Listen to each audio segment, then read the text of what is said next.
दूसरे बूढ़े ने कहा, हे दैत्यराज, ये दोनों काले कुत्ते मेरे सगे भाई हैं। हमारे पिता ने मरते समय हम तीनों भाइयों को 3000 अशर्फियां दी थीं।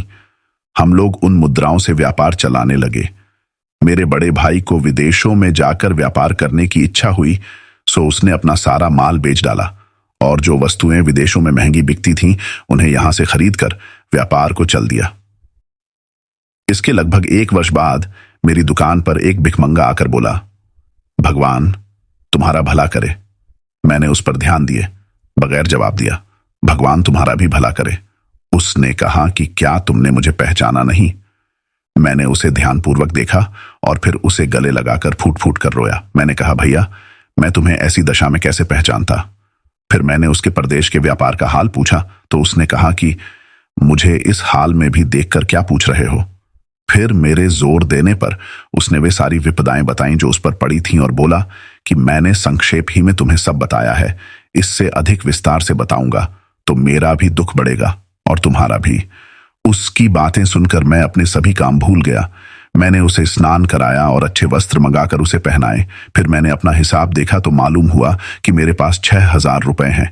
मैंने 3000 रुपए अपने भाई को देकर कहा कि तुम पिछली हानि भूल जाओ और इस 3000 से नए सिरे से व्यापार करो।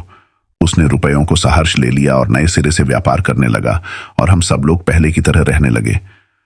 कुछ दिनों बाद मेरे छोटे भाई की इच्छा हुई कि विदेश जाकर व्यापार करे।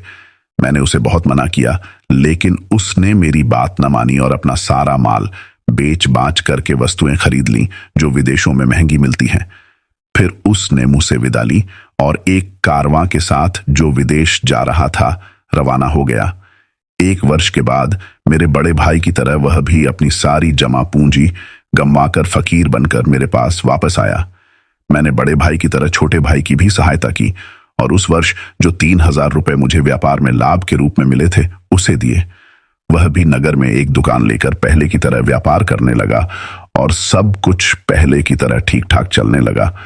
कुछ समय बीता था कि मेरे दोनों भाइयों ने मुझसे कहा, हम सभी लोग विदेश जाकर व्यापार करें। पहले मैंने इनकार किया और कहा कि तुम लोगों ही को विदेशी व्यापार से क्या लाभ हुआ है जो मुझे भी इस बार चलने को कह रहे हो। तब दोनों मेरे साथ बहस करने लगे और कहने लगे कि कौन जाने इस बार तुम्हारे भाग्य और तुम्हारी व्यापार बुद्धि ही से हम दोनों की तकदीर जाग जाए और हमारे सारे सपने पूरे हो जाएं। मैंने फिर इनकार कर दिया, लेकिन ये मेरे पीछे पड़े रहे। यहां तक कि इसी बहस में 5 वर्ष बीत गए और इस अवधि में उन्होंने मेरी जान खा डाली। तंग आकर मैंने उसकी बात मान ली। मैंने व्यापार के लिए आवश्यक वस्तुएं मोल ले ली। उसी समय मुझे ज्ञात हुआ कि मेरे भाइयों ने मेरा दिया हुआ धन खर्च कर डाला है और उनके पास कुछ नहीं बचा। मैंने इस पर भी उनसे कुछ नहीं कहा। उस समय मेरे पास 12000 रुपए थे। उसमें से आधा धन मैंने दोनों को दे दिया और कहा कि भाइयों, बुद्धिमानी और दूरदर्शिता इसी में है कि हम अपना आधा धन व्यापार में लगाएं और आधा अपने घर में छोड़ जाएं। अगर तुम दोनों की तरह इस बार भी हम सबको व्यापार में घाटा हो तो उस समय घर में रखा हुआ धन काम आएगा और हम लोग उसे व्यापार में लगाकर अपना काम चलाएंगे। चुनांचे मैंने उन्हें 3-3 हजार रुपए दिए और इतनी ही राशि अपने लिए रखी और बाकी 3000 रुपए अपने घर में एक गहरा गड्ढा खोदकर उसमें दबा दिया। फिर हमने व्यापार की वस्तुएं खरीदी और जहाज पर सवार होकर एक अन्य देश को निकल गए। 1 महीने बाद हम कुशलतापूर्वक एक नगर में पहुंचे और व्यापार आरंभ किया। हमें व्यापार में बहुत लाभ हुआ। फिर हमने उस देश की बहुत सी अच्छी वस्तुएं अपने देश में बेचने के मंतव्य से मोल लीं। जब हम उस स्थान पर लेन देन कर चुके और जहाज पर वापस आने के लिए तैयार हुए तो एक अत्यंत सुंदर स्त्री फटे पुराने कपड़े पहने हुए मेरे सामने आई। उसने जमीन पर गिरकर मुझे सलाम किया, मेरा हाथ चूमा और मुझसे निवेदन किया कि मेरे साथ विवाह कर लो। मैंने इस बात को उचित न समझा और इनकार कर दिया, लेकिन वह गिड़गिड़ाती और मिन्नतें करती रही। अंत में मुझे उसकी निर्धनता पर दया आ गई और मैंने उसकी प्रार्थना स्वीकार करके उसके साथ विधिवत विवाह कर लिया और उसे अपने साथ जहाज पर चढ़ा लिया। मैंने रास्ते में देखा कि वह केवल सुंदरी ही नहीं, अत्यंत बुद्धिमती भी है। इस कारण मैं उससे बहुत प्रेम करने लगा, किंतु मेरे इस सौभाग्य को देखकर मेरे दोनों भाई जल मरे और मेरी जान के दुश्मन हो गए। उनका विद्वेष यहां तक बढ़ा कि एक रात जब हम दोनों सो रहे थे, उन्होंने हमें समुद्र में फेंक दिया। मेरी पत्नी में जैसे कोई अलौकिक शक्ति थी। ज्यों ही हम दोनों समुद्र में गिरे, वह मुझे एक द्वीप पर ले गई। जब प्रभात हुआ तो उसने मुझे बताया कि मेरे कारण ही तुम्हारी जान बची है। मैं वास्तव में परी हूं।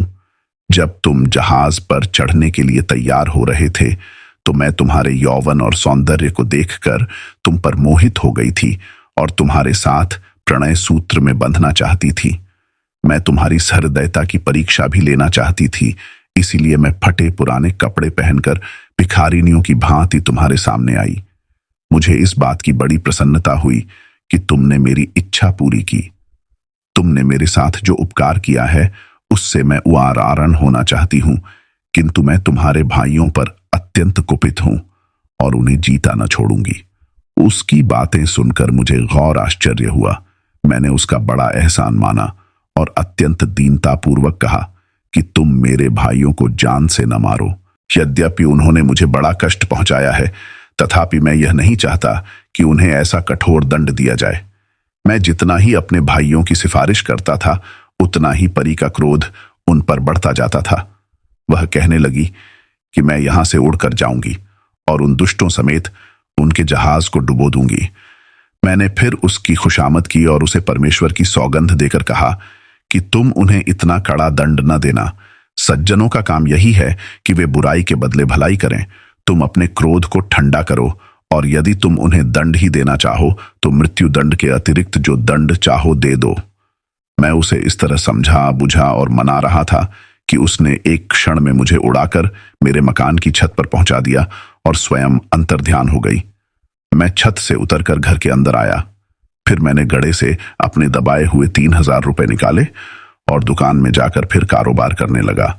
जब मैं दुकान से घर को वापस आया तो मुझे यह देखकर आश्चर्य हुआ कि मकान के अंदर 2 काले कुत्ते मौजूद हैं। मुझे देखकर वे दुम हिलाते हुए मेरे पास आए और मेरे पांवों पर सर रख कर लौटने लगे। उसी समय वह परी मेरे घर में आई और मुझसे बोली कि इन कुत्तों को देखकर घबराना नहीं, ये तुम्हारे दोनों भाई हैं। यह सुनकर मेरा तो खून ही सूख गया। मैंने दुखी होकर परी से पूछा कि ये कुत्ते कैसे बन गए। उसने कहा, मेरी एक बहन है जिसने मेरे कहने पर तुम्हारे जहाज को माल असबाब समेत डुबो दिया और तुम्हारे भाइयों को 10 वर्ष के लिए कुत्ता बना दिया। यह कहकर परी अंतर्ध्यान हो गई। जब 10 वर्ष व्यतीत हो गए तो मैं अपने भाइयों को साथ लेकर इधर आ निकला और इस व्यापारी तथा इस हिरनी वाले वृद्ध को देखकर यहां रुक गया। यही मेरी कहानी है। हे दैत्यराज, आपको यह कहानी अद्भुत लगी या नहीं? दैत्य ने कहा, वास्तव में तेरी आप बीती बड़ी अद्भुत है। मैंने व्यापारी के अपराध का 2/3 भाग भी माफ कर दिया। इस पर तीसरे बूढ़े ने इन दोनों की तरह दैत्य से कहा कि अब मैं भी अपना वृत्तांत आपसे कह रहा हूं। यदि आप इसे भी अद्भुत पाएं तो कृपया व्यापारी के अपराध का बाकी 3/3 भाग भी क्षमा कर दें। दैत्य ने यह बात स्वीकार की।